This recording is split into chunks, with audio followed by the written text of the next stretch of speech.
জীবনে তো অনেক ভিডিও শেয়ার করছেন, এই ভিডিওটা দেখুন, মনের ভিতরে একটু হলেও শান্তি আসবে। হ্যাঁ করে ডাক দাও। ধরো তোমার 1000। এ ধরো তোমার 1000। না কন্ডাক্টর সাহেব, আমার লাগতো না, আপনার কাছে রেখে দেন। আমার শুধু 100 টাকা দিলেই হইব দুপুরে খাওয়ানোর লেগা। ঠিক আছে, তুমি সাইডে যাও, দিতেছি। এ ধরো। কাটা কয়েছো, আজকের বিলটা নিয়ে যাও। এ ধরো তোমার টে। এ ধরো তোমার টে। 100 টাকা ফেরত দাও। না কন্ডাক্টর সাহেব, পুরোটা আপনার কাছে রেখে দেন। আমার ওই 100 টাকা দিলেই হইব দুপুরে খাইবার লেগা। প্রতিদিন 100 টাকা করে কি নাও? তোমার সপ্তাহে তোমার কাছে রেখে দাও। না না না, আপনার কাছে রেখে দেন। ফরত তো হিসাব লে ফেস লাগবো। ফেস লাগতো না, আপনি পরে হিসাব করে যা দিবেন আমি তাই নিমু। আজকে আমার কাছে বাংটি নেই। 500 টাকা নাও আর 400 টাকা ফেরত দাও। ধরো। শাওন, এদিকে আছে। জি কন্ট্রাক্টর সাহেব বলেন। আচ্ছা সানি ফোলার আছে, হ্যাঁ বিষয় কি তুমি কিছু জানো? কোন বিষয় একটু বুঝাই বলে জানতাম। এই যে প্রতিদিন আমার কাছ থেকে 100 টাকা করে নেয় আর বাকিটা আমার কাছে জমা রাখে, এই কাজটা কি কারণে করে তুমি জানো? না তো, এই বিষয়ে আমি কিছু জানি না। কারণ প্রতিদিন কাজ হইয়া খালি কাজই করে, কারো লগে কোনো বিষয়ে কথা কয় না। আচ্ছা তুমি তোমার কাজ করো, আমি দেখতাছি। অন্তর, কাজটা ফেলায় নিচে নেমে আসে।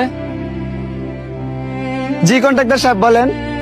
আমাদের সাইডে যে সানি নামের ফোলাটা কাজ করে, হ্যাঁ যে প্রতিদিন আমার থেকে 100 টাকা নেয় আর বাকি টাকা আমার কাছে জমা রাখে, এই কাজটা কেরে করে তুমি জানো? না তো, হ্যাঁ তো কাজ ছাড়া আমাদের সাথে বেশি কথা কয় না।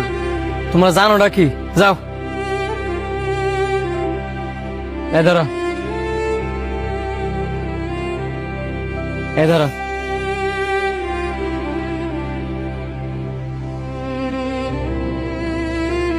এ ধরো। না লাগতো না, আপনি প্রতিদিনের মতন আমার 100 টাকা দিলেই হইব। আরে ধরো, তোমার টের জিম্মি আমি রাখতে পারতাম না। কেরে কন্ডাক্টর সাহেব, আমি কি করছি? আরে তোমার পরিশ্রমের টিয়া আমার কাছে দিয়ে রাখবা কি লিখা? সবাই কাম শেষে টিয়া লেগে পাগল হয়ে জায়গা, আর তুমি কি না তোমার টিয়া আমার কাছে দিয়ে রাখো? আমি তোমার টিয়া রাখতে পারতাম না। আমি আজকে আছি, কালকে নাও থাকতাম পারি।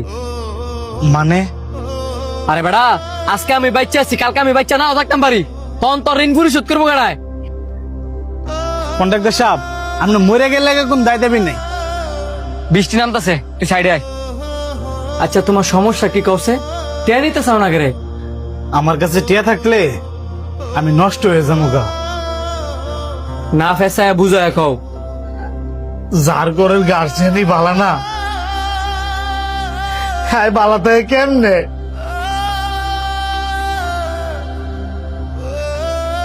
আমি শুরুতে দেখতে দেখতে বড় হয়েছি। আমার বাবে নেশা খায়, এই প্রতিদিন নেশা খাইয়া খাইয়া আইয়া আমার মার উপর অত্যাচার করে।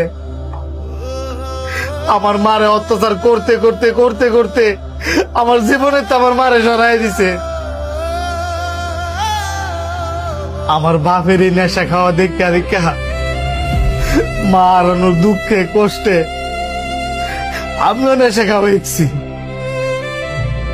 অল্প বয়সে সুন্দরী একটা মাইয়ারে বিয়ে করছি। দিন শেষে আমার বাপে যেই পথে চলতো আমিও সেই পথে চলা শুরু করছি। প্রতিদিন নেশা কইরা কইরা তোর বাড়িতে বোর অত্যাচার করতাম। এই অত্যাচার সহ্য করতো না ভাইরা আমার বউ আমার তালাক দিয়ে গেছে গা।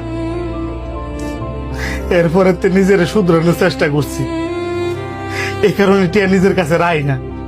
এই টিয়া ভাইয়া যদি আবার আমি নেশা করি, এখন ভাই আপনি কি চাহান আমি টিয়া ভাইয়া আবার যাই নেশা খাওয়া শুরু করি? যদি না চান আমার গার্জিয়ান মনে কইরা এই টিয়াগুলো আপনার কাছে রেখে দেন। তুমি যে তোমার বুলা বুঝা নিজের শুধরে নিছ, এই জন্য তোমার ধন্যবাদ। নয়তো এই যুগে নেশা করে আবার নিজের শুধরায় নাকি? ঠিক আছে, তোমার টিয়াগুলো আমার কাছে জমা রাখলাম, তোমার যখন যা লাগে তখন তুমি আমার তো চাইনি। যাও, আরেকটা কথা শোনো, আল্লাহর দোহাই লাগে, এই নেশা পানি আর কোনোদিন করো না। এই নেশায় তোমার জীবনটার একবার ধ্বংস করে দিব, সমাজ থেকে তোমার আলাদা করে দিব, তোমার ফ্যামিলি থেকে তোমার আলাদা করে দিব, তোমার দেহের থেকে তোমার রুহুডারে আলাদা করে দিব। যদি পারো এখন থেকে টিয়া দিয়ে ভালো কিছু খাইবা, যাতে তোমার দেহের জন্য উপকার হয়। যাও।